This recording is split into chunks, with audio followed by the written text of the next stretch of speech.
যে খেজুর গাছে যে রস আসে এটা তো আল্লাহর নিয়ামত।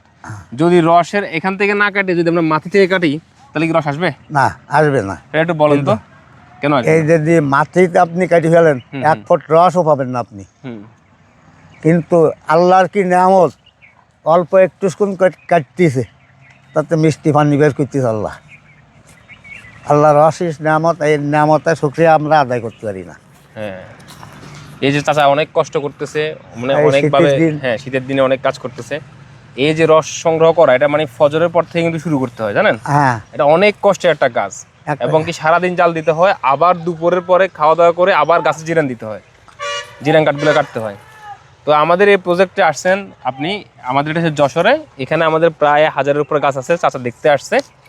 চাচা একটা কথাই বলছে যে এটা একটা আল্লাহর নিয়ামত। আমরা চাইলে গাছের মাটি যদি কাটি ফেলি, তাহলে কিন্তু সে নিয়ামত আমরা পাবো না। এই জিনিস যত্ন পাবো। করে প্রতিদিন আমাদেরকে এই গাছের যত্ন নিতে হবে, এবং কি 5 দিন পর পর যখন আমরা কাটি, তাহলে উন্নত মানের সেই রসটা পাবো, নাকি চাচা? হ্যাঁ, ইনশাল্লাহ। ইনশাআল্লাহ।